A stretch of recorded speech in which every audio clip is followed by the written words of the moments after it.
Rotary Club of Tallahassee Roast and Toast. This is our signature fundraising event, as I think all of you know, and this is the 12th time we have held this roast. So we are blessed that all of you are here. It's so amazing to see this great turnout, and I know exactly why. Who would pass up the chance, really, to hear Charlie Rockwood roasted? All right, so I would like to ask the Roast and Toast Committee members to stand and thank them for all of the service that they provided in the last couple of years.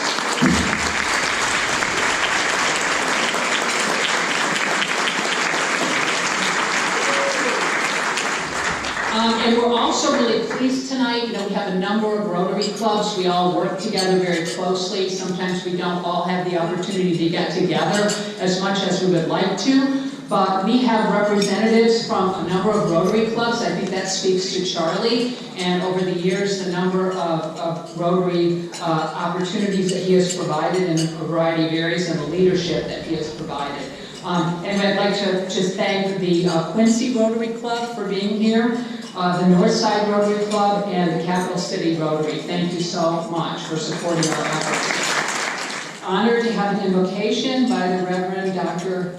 Wayne Wyatt. Reverend Wyatt.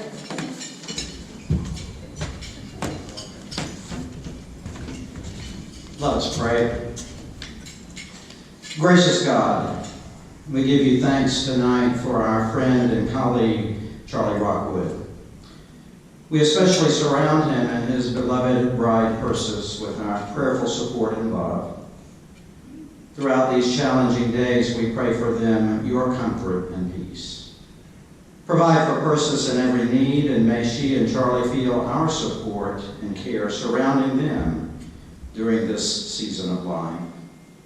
Thank you for the compassion Charlie has provided for Persis and modeled for each of us in selfless love and devotion to their marriage and covenant together and their life together.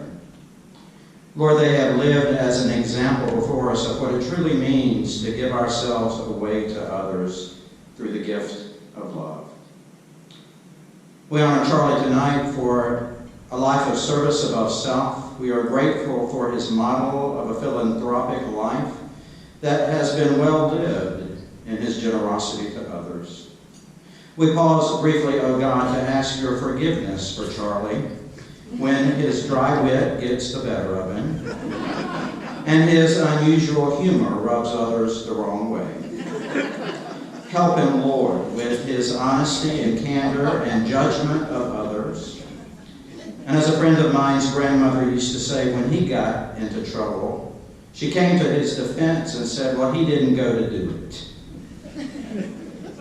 Lord, Charlie wants to do better. So help him, Lord. Smooth out his rough edges and help him to be pleasing to others in every way, even though it's not his nature to do so. Now bless this food and time of Rotarian fellowship and frivolity. It's good to break bread again together with one another in service. For it's in your holy name we pray, and all God's people said, Amen. I am, of course, deeply honored to serve as roast master for the 13th annual Rotary Roast. Last year, as went so well, we decided to repeat it with the same honored guest tonight. I must admit, however, to a bit of discomfort in this role. Anybody that knows me, I've done it several times now. But it's never easy because it's just not my disposition to insult people or hurt anybody's feelings. Do nothing about it. That's true. It's true. I really don't. And, but I understand this is the spirit of things. I try to do my best at it, but when I go home after this, I'm just going to really have trouble. My stomach is just as honest. But it is for a good cause. So I'm sensitive to it. So, after 30 years on the bench, believe me, I've had my share of hurting and insultful comments directed towards me. I recall one time, and this is pertinent to tonight's case, I got a letter from a disgruntled litigant, and it began, "You are the sorriest excuse for a judge I have ever seen. You know nothing of the law. How you got to be a lawyer, much less a judge, is a mystery to me." Now, I try not to let that kind of thing bother me. And Joyce, I understand you were frustrated. I have to admit, it did hurt. It still hurts a little bit now, so I hope that you will follow the unwritten code tonight and lay off the roast master. But by the same token, sometimes we could say, or try to say nice things that come off wrong. They get a little personal, make you feel uncomfortable. And for example, another example, I got a letter after another ruling in a fairly high-profile case, and that began, "Dear Judge Lewis," and the Judge Lewis was crossed out, and they wrote Terry in there. "Dear Terry, you are one fine-looking man. You have the nicest smile, and those eyes are just dreamy. I would love to have your baby." Now, flattering, of course, but a little too personal, and inappropriate, certainly. And despite any residual feelings, I'm confident that Sylvia will be able to maintain the expected of this, our best good. So anyway, my natural inclination is to say nice things about people, and I'll do my best tonight to get into the spirit of things. I'm looking forward to some good humor, riveting of our guest of honor. But before we get to those jokes and the friendly insults, I do want to take just a moment, be serious for just a moment, and say a few words about a very special person, a man of great intellect, scholarship, incorruptible integrity, and tremendous generosity. A man who has earned a special place in the hearts of everyone in this room. So, Steve Grimes, welcome. We're so glad you can make the time.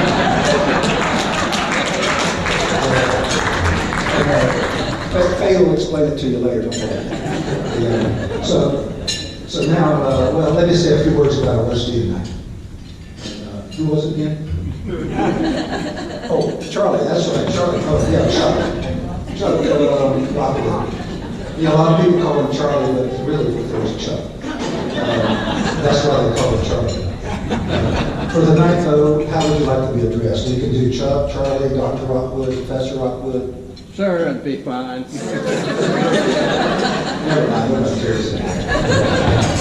But seriously, we all know that in some perverse way, being a roastie is really quite an honor. We all understand that at a roast, although people may ridicule and insult the guest of honor, it's all done out of great affection and admiration for the person being roasted. Just not tonight. But really, I learned from speaking with the roasters that although they have different perspectives, they come from a different place in terms of knowing you, they're going to provide some details about it, but they all have one thing in common. They agreed to come here tonight, some at great distance and inconvenience, braving the continued threat of the coronavirus. They've spent the time, put the effort in to prepare remarks for this roast, and for one reason and one reason only. They're afraid of you. And me too, that's why I'm here tonight. Except for Sylvia. And a caveat, just caveat for you. Some of what you hear tonight might not be true. Some might be true. Any resemblance to the truth is strictly coincidental. And I have to add that at the advice of my legal counselor, Jody Boyd, in case anyone gets too happy, I had that strictly coincidental if anything is not true. So, Steve, you hold it up okay, Rick? I am. You need a coat or anything? Need a coat? No, I'm fine. How about some Jello? By the way, I talked to the wife just a minute ago. She did. Yeah. A reminder to our listeners of ground rules: make it short, make it clean, and keep in mind the old adage: before you criticize a person, you should walk a mile in their shoes. That way, you want to put some distance between you. You don't have your shoes on. All right, our first register tonight, no particular order, but she's sitting right next to me, is Joyce Hubb. Joyce was born in Massachusetts, moved to Florida in 1989, graduated from Smith College and then FSU Law School. She's married, she has 2 children, both of which are lawyers, an adult stepson, and 3 grandchildren. She's been in Rotary for 24 years, serving her club as president, also as a district officer. She is now the executive director of the Rotary International. She has an interesting, or had an interesting early career. She opened factories for American companies in Asia, including especially the Philippines and Korea. She left the Philippines during the violent upheaval after the Marcos' presidency and left Korea after the student protests. Later, as a Rotarian, she headed up a project in Ukraine where they supplied medical equipment and supplies to a children's hospital or orphanage care. Rotary Party there was forced to leave after Putin's invasion of Ukraine. And now, while some other people may say otherwise, Joyce, I think it is strictly coincidence that political upheaval and chaos seems to follow you wherever you go. At any rate, her experience with these foreign dictators has prepared her well to deal with Charlie Rockwood.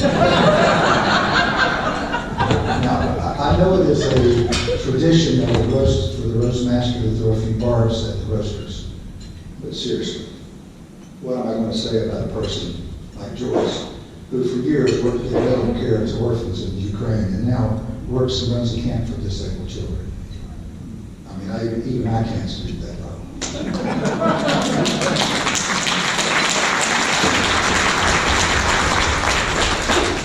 Some of you may have thought there was a punchline coming today. But no, I got nothing.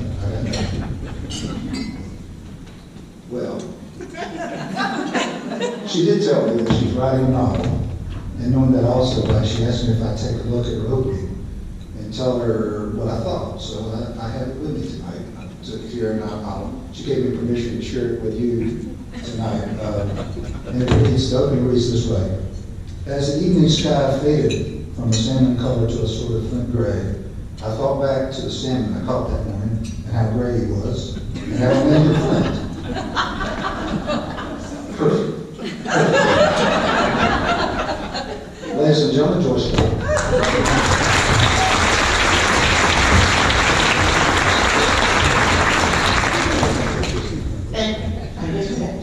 Thank you, Judge Lewis, and thank you to all of you for having this evening scheduled. The man we're talking about tonight has certainly been a mentor of mine ever since I joined Rotary over 24 years ago. And so I'm happy tonight to be able to talk with you a little bit about his background and some of the things that maybe when he became part of Rotary 50 years ago, maybe nobody noticed some of these things, because he has a bit of a checkered past. This is by his own admission that these things have happened to him in his lifetime, and I'm not really sure we knew what we were getting into when we let him in 50 years ago. Now, I'm sure there's not many of us who were part of Rotary 50 years ago, so we don't have to take any personal blame for this. But there's some pretty wild events that he brought to the table when he came to be part of Rotary. And I just want to emphasize a few of them tonight. He seems to know everyone. You've probably noticed that. And he's got a signature opening when he tries to bring up somebody and he's trying to find their name and then tell you the story about them. He always says, there was a guy. and he's quite equal about that. He'll also say, there was a gal. And so that's how I have come to know so many of his stories, is that he has told me about people who I will never meet and perhaps have already passed on, but these are all stories which help me understand who Charlie is and what he has done in the past. He has a lot of background in New England, and that's what we have in common. I might be the only one who has been to all three of the places that he often mentions as part of his New England family. There's, in New Hampshire, there's a Rockwood Pond, that's his family. At Wellesley College, there is a graduate from 1884 named Fanny Hoyt. And I was at Smith, and she was at Wellesley a little before me. But we bonded a couple times over that experience of the Seven Sister Schools. And also, he had relatives in Edgell Grove and Framingham, and that's where I was born. So it seems destined that we were going to be in the same space at some point during our lifetimes. We have all those connections. He has a flair for fashion, and you may have noticed in the program that he was enrolled in dancing classes when he was about 12, that he wore to those dancing classes a green suit and white socks. He didn't want to go. And he was told he had to go 100% of the time unless there was a genuine emergency. But he and his friend, he was already hanging out with some troublemakers, clearly. They lit their ties on fire to try to get out of dancing. It didn't work, but true story, he's still trying to light something on fire to get out of dancing, even now. He likes to make a big band. He does that often with his presence, with his announcements, but also he started it back in high school when he and a couple of buddies came up with some gunpowder and magnesium. The instructor told them they had to get rid of it before the end of school, and so they brilliantly put the bowl onto the window of the school and lit it. They blew out 2 windows, and with great luck, it was evidently mostly blamed on the instructor because he stayed in high school and finished. So we didn't know his career in education was at that much risk, but that's a true story. He's a real rule breaker, this guy. He ordered liquor before he was 21, but unfortunately he couldn't pronounce Schlitz. Yeah, and he didn't get any liquor. His buddy asked for Miller's, but you have to say that buddy might have been a smidge smarter. Just Miller's, that's easy. But he's also been a rule breaker here at Florida State. He came here when his mother was teaching here and broke the nepotism rule by teaching at FSU at the same time as his mother. And then he fell in love with the gorgeous Persis and broke the nepotism rule again. So he went twice at the nepotism rule, but it didn't stop his career, but I'm not sure Rotary does. I think they should. He has great visions for the future. He often brings the future vision to our board.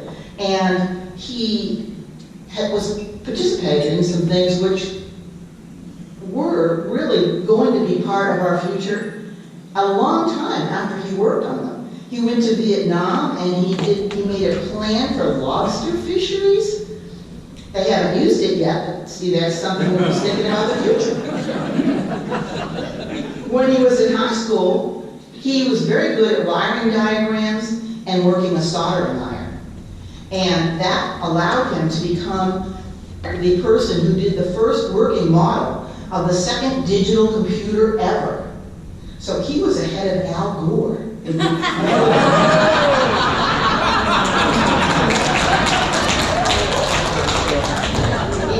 was really ahead of his time. And he also did some amazing work that has affected Florida. He produced the economic justification and background on why we should have seatbelts, and seatbelts became law in Florida, so he certainly saved, I'm sure, a few members of all of our families with that positive contribution. And then he also did the economic and report work behind saltwater fishing licenses. Now, this may be a point of difficulty with some of you who don't like final licenses, but think on the bright side. He did come up with a plan which raises money in Florida, so that's a positive situation. He doesn't let failure stop him. He was on a radio program once and no one called in. But he continues to broadcast, so there's someone will call in someday, Charlie. He always finishes what he starts.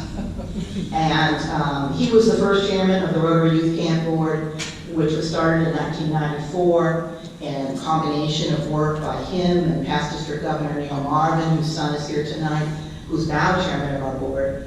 And in fact, for the first 2 years of the camp, he and Persis stayed at camp and were part of the counselor, staff, assistants, watching over the kids, which was terrific, I'm sure, and very interesting, I'm also sure, to see him there, participating daily, nightly. I mean, he's a dedicated person once he puts his mind to something.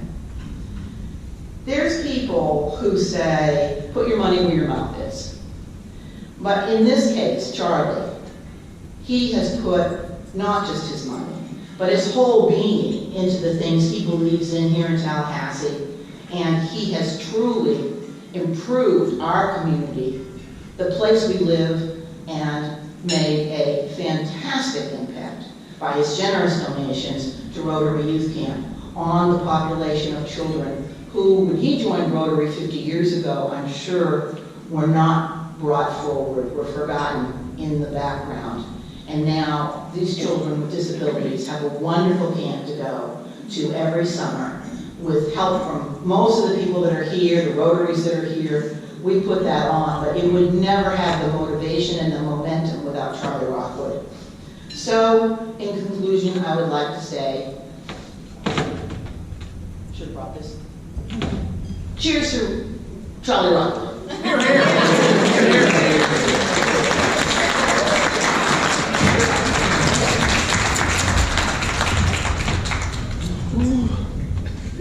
Let me cool him off. That was brutal. Brutal. No, that was very nice. It was like good toast. Good That's toast. for everybody, since we only were told 3 minutes. So. Thank you, Joyce. And the loudmouth over there is our next roaster. Jack's mom is Charlie's younger sister, which, as we all know, makes him Charlie's second cousin.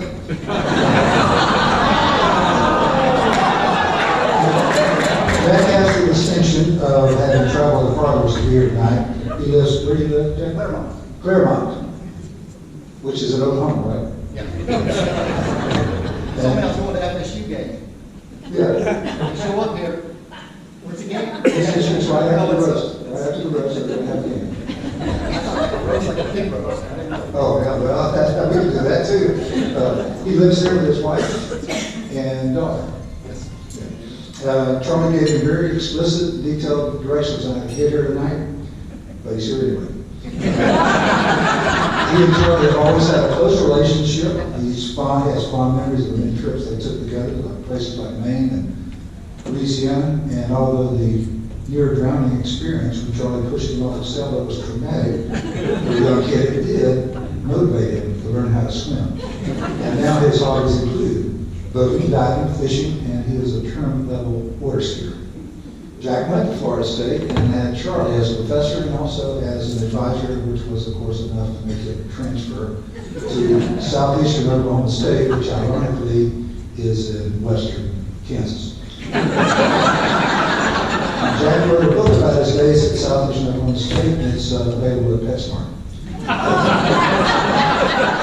He majored in finance in college, and now is a successful businessman in Claremont. He runs a money laundering scheme in Kansas City Mob. You may be wondering why Charlie has chosen Jack out of his several nephews to be a roaster. So, will all of Charlie's other nephews that are present stand up? Well, I guess we have our answer. Dad called to make an appointment with his doctor, his new doctor, to see the first exam, and the doctor told him he needed to bring in a stool sample. So Jack enrolled in a woodworking 101 course. And the doctor did seem a little concerned. He told me it might take months to produce the sample. By the way, Jack, the hairpiece looks really good. Hard to tell. Ladies and gentlemen,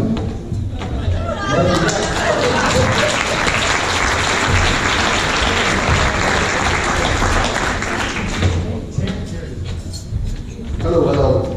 Yeah, for those of you who don't know me, I had hair shoulder length as much as 2 weeks ago, and Charlie was horrified to see me with such long hair and told my sister, "Oh, he can't go to the roast looking like that. They will look awful. Nobody's going to believe he's anybody." And I said, "That's the look I'm going for." Actually, when Charlie called me to do the roast, it was last year, and he said, "Hey, would you mind being," and I don't know if anybody's ever talked with Mr. Charles Rockwood, but he's very quick on the phone, and he hangs up and you're still talking. And he just hang up on me. But he says, "You come to a roast," and I've never done a roast, I've never spoken in front of a bunch of people, and I'm, just a country boy, and I'm like, that's what I really love, pig roast. And he's like, "No, I want you to roast me." I'm like, "Okay, well, all right, yeah." So me and my sister were supposed to come, and she backed out, and then actually when I was driving up here, and she said, "Do you know there's going to be 178 people there?" I said, "He told me like 25. I said, "He doesn't have 178 friends. How many people like this guy? They must not know him like we do." She goes, "Well, tell him you have a flat tire, turn around, drive with them." No, can't do that. So anyway, I was surprised to find out that there was this many people. So I'll share with you a few short stories that I have of growing up with my uncle. But overall, I'll remember things as I go along here. But one of the things when we were talking about the roast, I'm like, "God, golly, I don't really know what to do." Well, my wife comes and brings me a letter. "Hey, you got a letter from Uncle Charles." I'm like, "Oh, mail me a letter," and email or something, but I don't know if he knows how to use email yet. So I look at the letter, it's the things to talk about in the roast. I'm like, I thought this was supposed to be a roast of you. So then I call him. Now, am I supposed to be nice to you? Am I going to get cut out of the will? What's the deal here? He goes, "No, let me have it with both barrels." I said, "Oh, you don't want to," because these people are all your friends. They want to know you. So anyway, let me share a few stories with you. I noticed a lot of talk about his philanthropy. Well, I can tell you how Uncle Charles got to be such a philanthropist. He was a tight ass. The guy never spent any money. Okay, we go hunting. The great hunting trips he took us duck hunting. Of course, he always wanted my dad to drive his vehicle because we couldn't drive his, because he drove a piece of crap truck. We would never make it. So the deal was to share the fuel costs, right? We'd get to the gas station. I was a little kid pumping the fuel out. When the fuel would click off, if I squeezed it one more time, no, don't squeeze it anymore. You immediately stop there. Now, if my dad's turn to fill up, go ahead and squeeze a couple extra in. So we also decided that to stay at a hunting lodge. Charlie's researched this, that's back to the nature. We're going to stay with the guys and everything. So my dad and I pull up and look at this hunting lodge, and it's a little on the rustic side, I would say. Kind of smells bad. There's no TV, no 5-star service or anything. Me and my dad are like, but the price was right for Charles. So we go in there, me and my dad say, "You know what? We'll see you tomorrow. We're going to go to the Holiday Inn." The next day we come there, and Charles was like, "You think they got any extra room at that Holiday Inn?" And the next time he was up there with us at the Holiday Inn.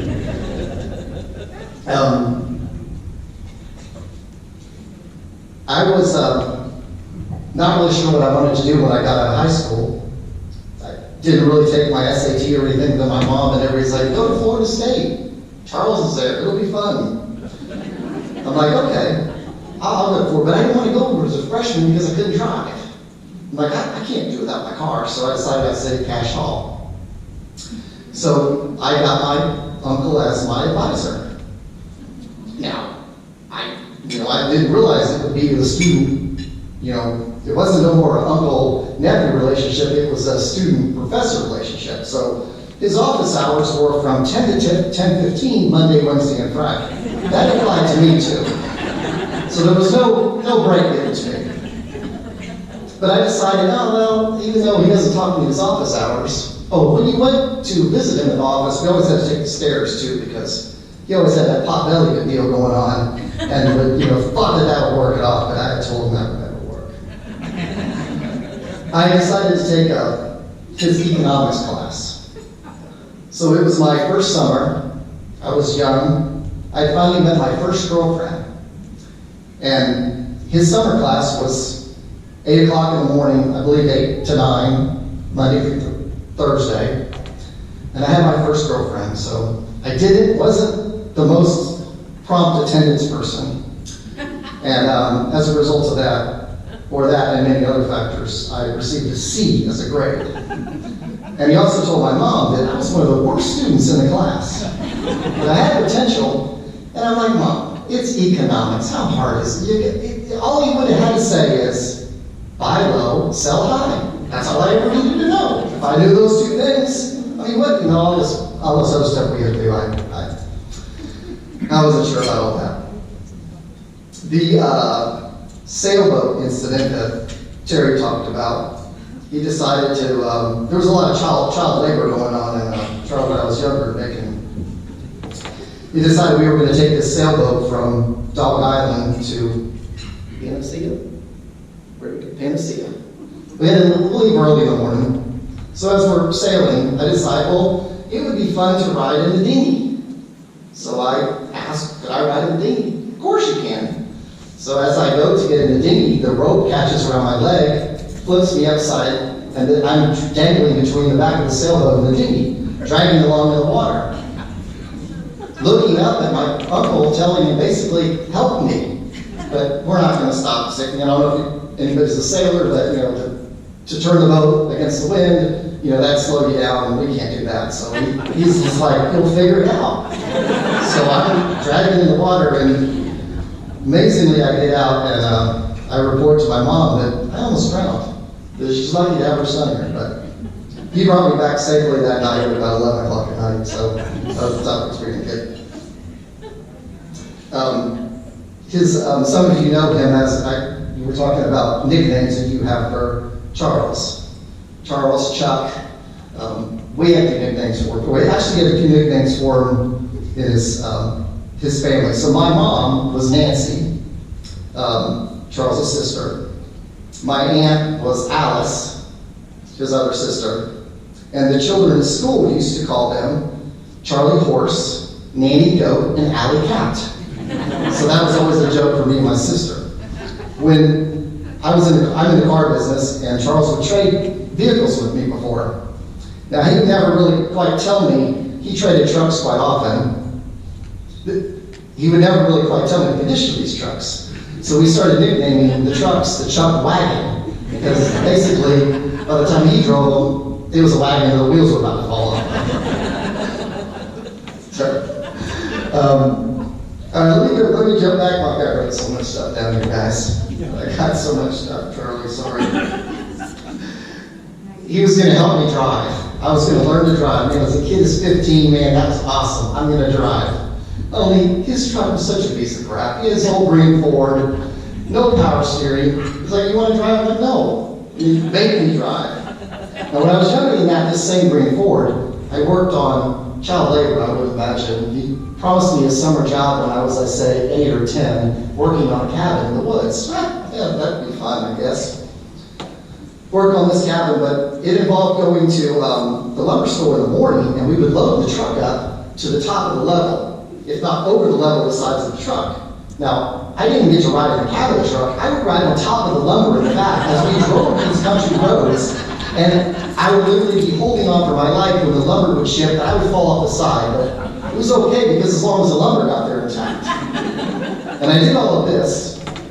I even wrote my mom letters that I found recently about the other thing that we would do to save money is that when we were constructing this house, if we hammered in a nail and it got bent, well, we can't just throw the nail out. I have to sit over there on the side and re-hammer the nail and re-bend it straight so we can reuse it again.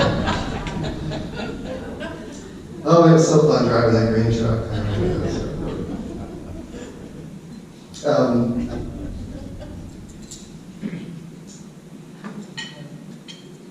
I guess I pretty much hit upon probably all the stories, but really, I had some wonderful trips. I'm going to go do my toast part now. I had some wonderful trips with Charles. He took me to Maine. We've had a great, I guess, uncle-nephew relationship with talking about many things over his philanthropy, but we both enjoy the stock market and comparing who's richer and who's done better. And I love ribbing him about telling him that, what do you learn in college, and ribbing him about him being a professor, telling him, I'm in the real world, I actually did this stuff, you just talk about it. So until you've really done this stuff, come on now. But anyway, I love you, our family loves you. Thanks for being so awesome. And it shows to Charlie.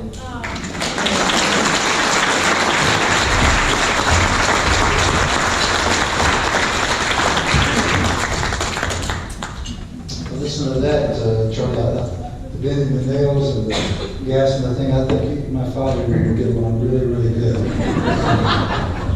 Talk about child labor, we'll have that talk another time.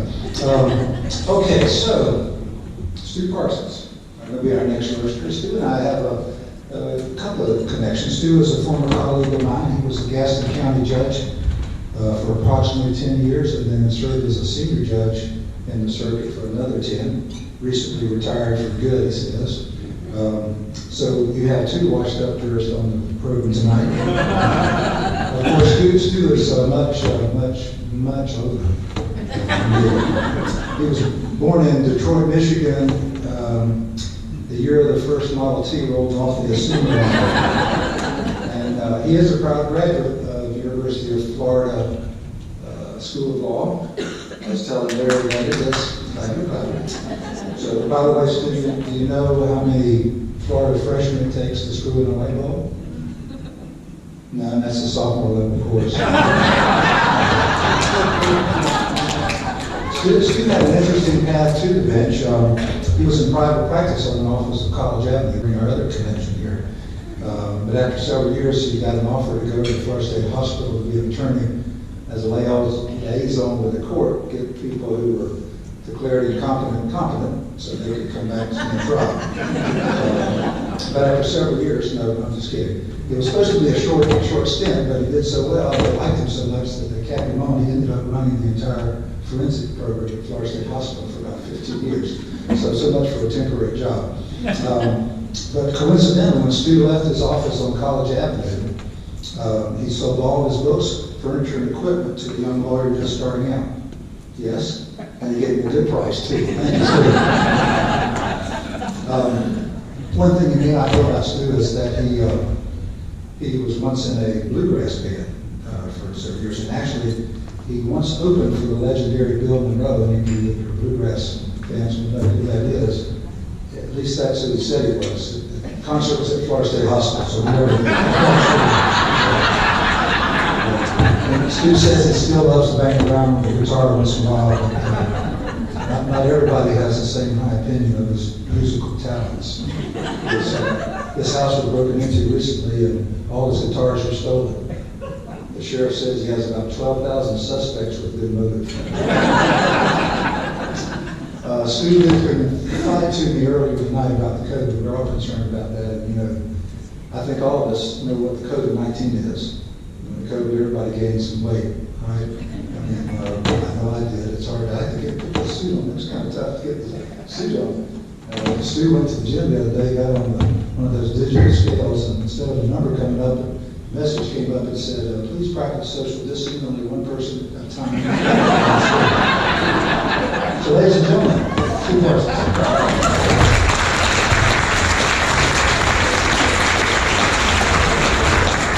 Man, that's a hard act to follow. Terry's kind of kind of self-depreciating when you started out. But I'm here to tell you that Terry Lewis is one of the finest circuit judges we have. He is really good. He's a wonderful person, a wonderful family man, he's a wonderful author, and he and I have been good friends for a very long time, so it was an honor when I was asked to be on the program with him tonight, because I have great respect for him. As I was thinking about my remarks tonight, it dawned on me that I may well have known Charlie Rockwood longer than anybody else that's here tonight. Don't you think, Charlie? I think that's true. Charlie's younger sister, Alice, and I were in the same class at Florida High, graduated in 1957, at that school that I didn't realize where we were going to be tonight. And as we were driving in, I see the old Florida High over here on Call Street. We were a part of a fairly small, intimate group of kids there. There were, I don't know, there were a total of maybe 400 kids in the school. And that's kindergarten through 12th grade when we were there. And it was like one big family. So we were in school together for a number of years, knew each other well, our families knew each other. Charlie's mother and my mother were friends, and they shared a common life experience in that both of them were widowed fairly early in life and raised their children by themselves.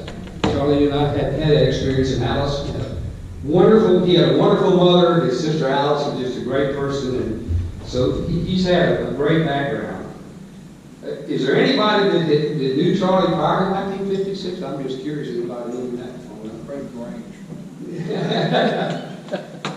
It's here. I noticed on the program tonight there was some reference to Charlie having an incident involving some gunpowder when we were in school. We shared a common experience. When I was in school with your sister one day, I had the great idea of putting some metal shavings down in a big bottle of sulfuric acid. You know what metal shavings in a bottle of sulfuric acid do? The bottom started smoking and rolling and everything. The chemistry teacher ran across the room, grabbed up the bottle of acid and put it in the trash and kicked me out of the class. But Charlie is a wonderful person. I don't have to tell you that. He amplifies Rotary, which is where I finally know him most.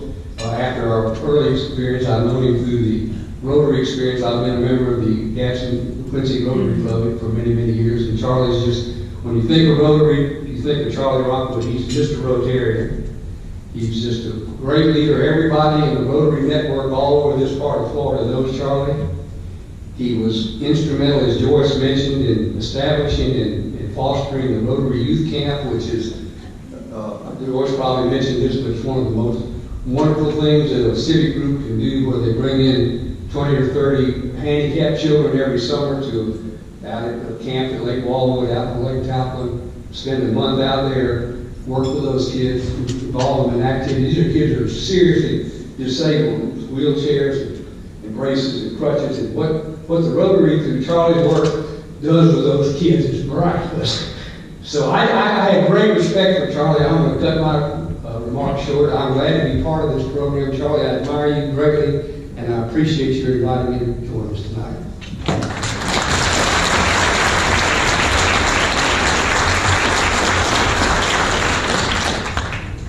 Well, Nancy, that was the toasting part of it, but I was really touched with those remarks that you made, Stu. It was completely surprising. I appreciate it. We'll have a beer after the program. Our next roaster, Sylvia White. Sylvia was born on a small farm outside of Charlotte, North Carolina, the oldest of 13 children and the only girl. She learned early on how to take care of herself and to deal with obnoxious males. A skill that has served her well in her professional life and dealing with you-know-who. As a teenager and throughout her college years, she was quite active on the radio circuit. Her main job was distracting the bulls, after the riders thrown her off. But she also was a two-time Southeastern champion tie down rower. She lived for a while in Jackson, Mississippi, then moved to Tallahassee in, I believe, 1989. Am I right? So, Close enough. And we're certainly glad she did. She's a banker at Capital City Bank, where she's happy to loan you money if you can show you don't need it. It was Mark Twain, I think. What are you laughing at, Chris? Yeah, Chris, you know Chris Jensen, also another banker. Chris, you know what they say about bankers? I think it was Mark Twain said, a banker is somebody who will loan you an umbrella when the sun's shining and it's back when it starts raining. But anyway, Sylvia's rise to be a big money buck at Capital City Bank had a fairly inauspicious beginning, however.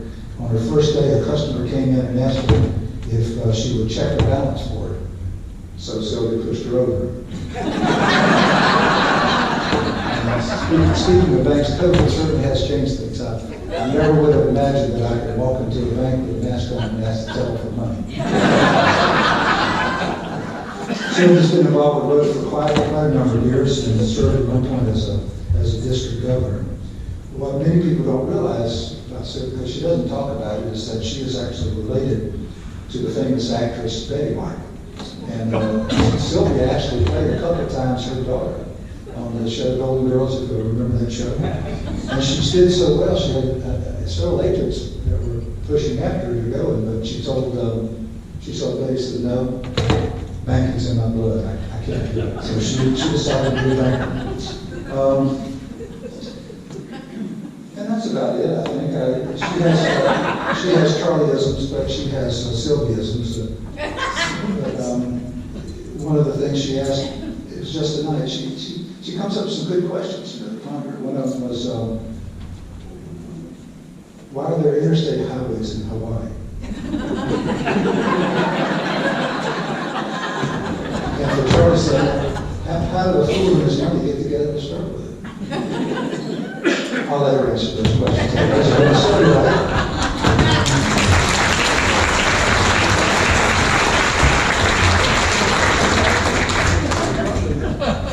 I'm not sure I appreciate some of the things you said.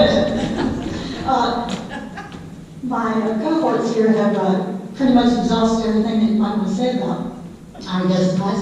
I'm going to read this because it is going to be sweet and quick. But it made me think of Charlie a lot when I saw this, and I thought, okay, this is what I'm going to say, and I'm going to just mention all these other things they talked about because it's not true.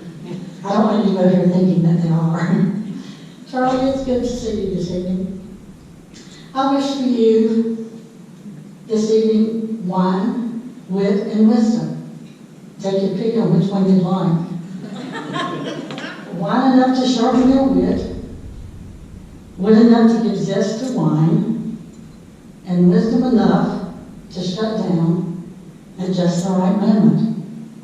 With malice toward none, but clarity for all you encounter during the remainder of this year. That's all I got to say, folks. Thank you.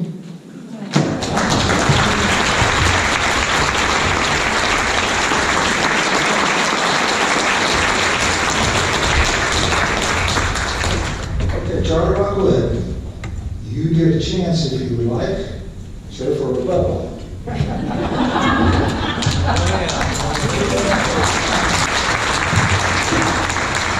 I would like to mention a couple of things. For one, there's been some talk about chemistry, and I want you to know that I was never convicted by a court of law, and so I guess I must be innocent.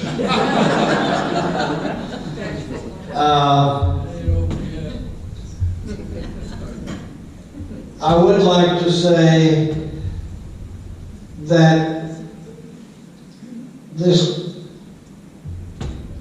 activity is raising money for our charity work, and we've done a good job. I don't know how well we've done, but I know we've got a lot of people here, and some of them must have money, so I'm relying on those facts. But I think it's going to be a good year for us, and I appreciate all of you supporting what we've done here, and and supporting this activity. It's mighty nice of you to do that. And I'm going to tell my wife, who can't be here tonight, that everything that was said was wonderful.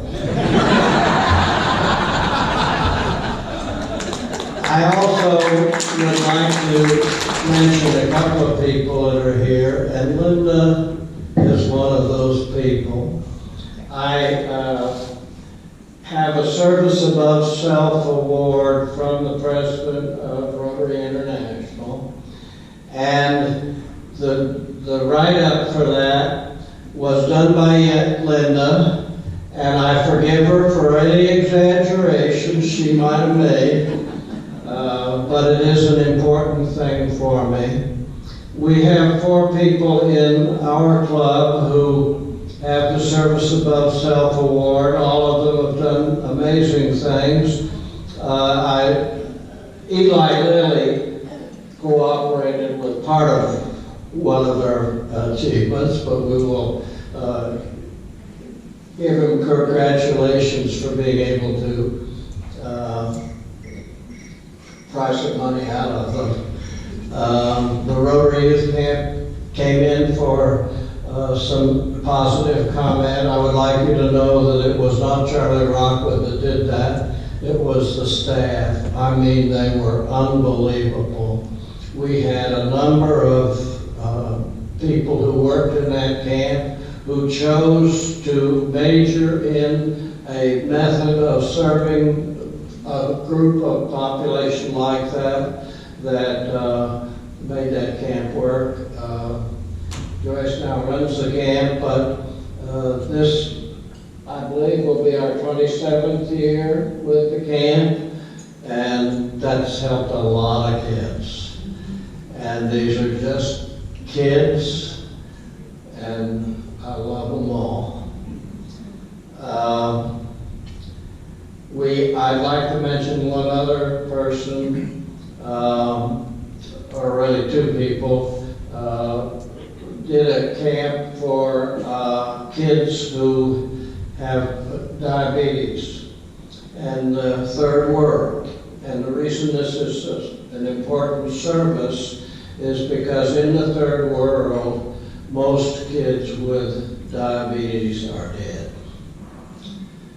And they taught them, these camps teach kids how to fight the diabetes and live with them. And that's Warren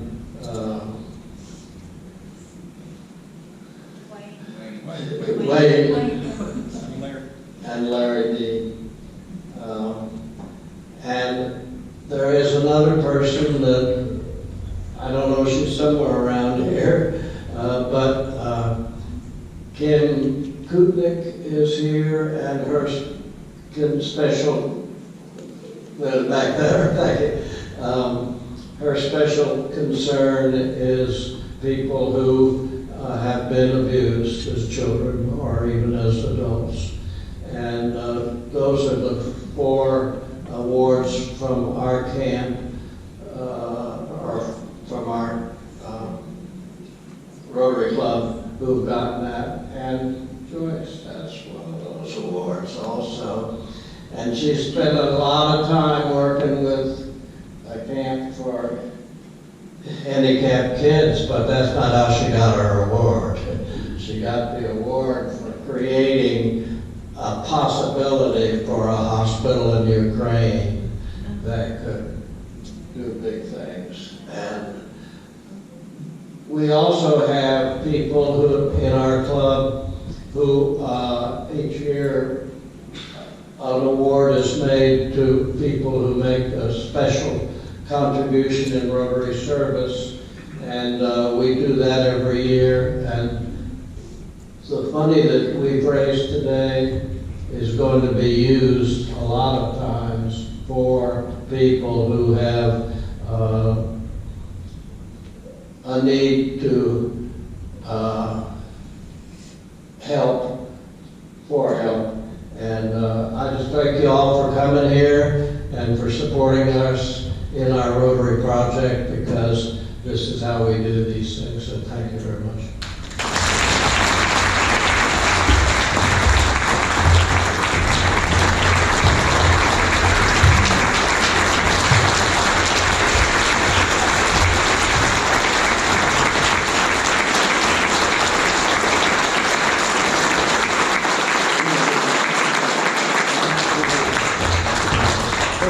They're finished now. Okay, they're finished, yeah.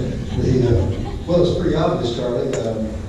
You picked some good roasters. And it's obvious that a lot of people have a lot of affection and respect for you. You were a good sport. We appreciate that. I appreciate very much our roasters for coming and preparing your remarks, and I appreciate everybody attending. I will say that, I don't know about you, I've had a good evening, not tonight, but and extra money, I think Stu's got an extra money now, Charlie, you'll be glad to donate to the club. So I want to thank all of you for coming. I'll leave with these words. I'm not sure who the author is, but I like it. It says, "May those who love us, and those that don't love us, may God turn their hearts. And if he doesn't turn your hearts, may he turn your ankles." So they don't know that about their living.